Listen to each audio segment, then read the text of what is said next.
اور پھر فواد چودھری صاحب کہتے ہیں بدنامی ہو رہی ہے، پھر مروہ صاحب بھی کہتے ہیں بدنامی ہو رہی ہے، ریزائن دیں، اس کا تک کیا بنتا ہے؟ دیکھیں، بے شک کہ ڈار صاحب نے نہ اغوا کیا بالکل نہ ریپ کیا، لیکن جب وہ پوزیشن آف پاور میں بیٹھے ہیں اور ان کا ایک فیملی کا بندہ اس امپیونٹی کی بنیاد پر یہ سب کچھ کر گزرتا ہے تو اس کا نزلہ ان تک آئے گا۔ یہ کیس ہائی پروفائل ہوا ہی کیوں؟ کیونکہ ان کی فیملی کا بندہ بھی کہیں پاؤ تھا۔ اور پھر اس کیس میں ایک چیز جو وہ لڑکیاں اپنے اسٹیٹمنٹ میں کہہ کے گئی کہ ہمارے ویزے احمد رضا ڈار نے ارینج کیے۔ اب یہ تحقیقات ہونی چاہیے نا کہ احمد رضا ڈار کیسے اتنی رسائی رکھتا تھا کہ وہ ایک ڈچ نیشنل اور ایک وینزویلا کی نیشنل کو پاکستانی ویزے دے کے گیا۔ اس کے پاس تو کوئی اپنے پاس تو کوئی حکومتی عہدہ نہیں ہے، لیکن اس کی فیملی ممبر کے پاس ہے۔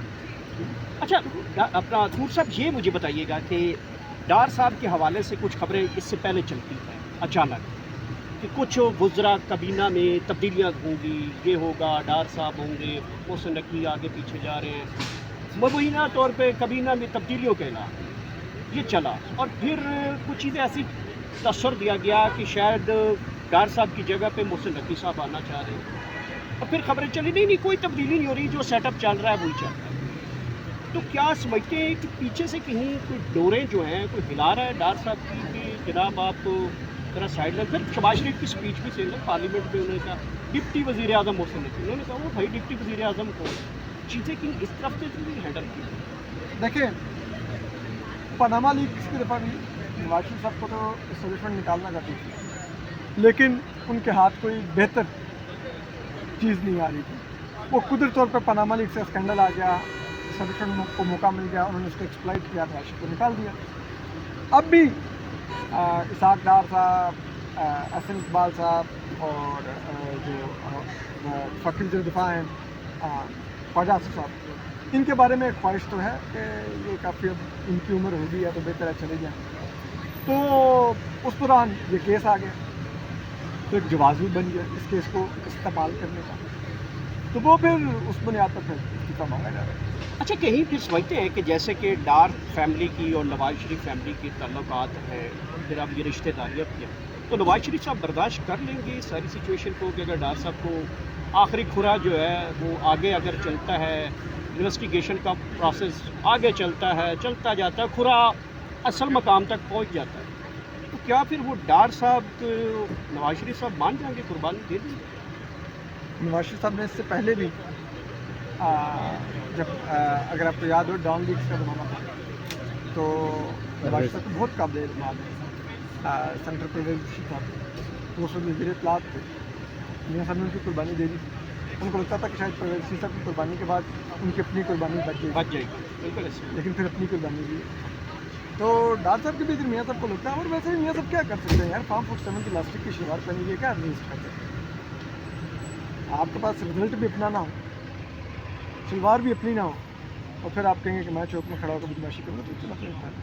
اچھا سر، یہ جو ساری سچویشن چل رہی ہے، مریم نواز کا رول ہے، انہوں نے کہا کہ بڑے پولائٹلی طریقے سے انہوں نے بولا ہے کہ بڑے قانون اپنا راستہ اختیار کیا۔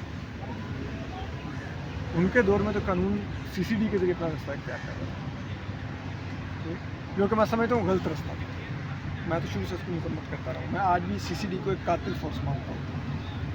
تو ہم نہیں کہتے کسی کو ماورائے عدالت آپ مارے ہیں، لیکن پھر چیز یہ ہے نا کہ اس سے پہلے تو آپ کو قانون کا راستہ یاد نہیں ہے، اس سے پہلے تو آپ کو ماورائے قانون کا راستہ یاد ہے کہ آپ مقابلے میں پار کر دیں۔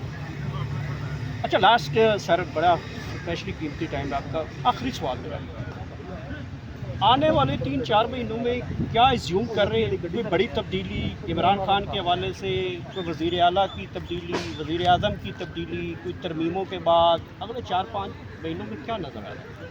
عمران خان صاحب کے لیے تو مجھے کوئی تبدیلی نظر نہیں آ رہی، کابینہ میں شاید تبدیلیاں ہوں۔ بہت بہت شکریہ جناب اسد طور صاحب، اسپیشلی گفتگو آپ نے سنی ہے۔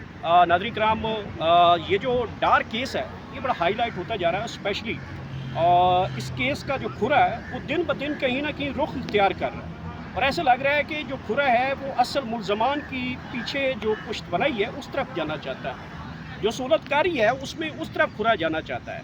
بہرحال اس وقت پنجاب پولیس کے بارے میں بھی جو اسد طور صاحب نے بتایا ہے کہ CPO اور وہاں پہ جو DIG ہے، یہ دونوں الگ الگ کیٹیگری کے لوگ ہیں۔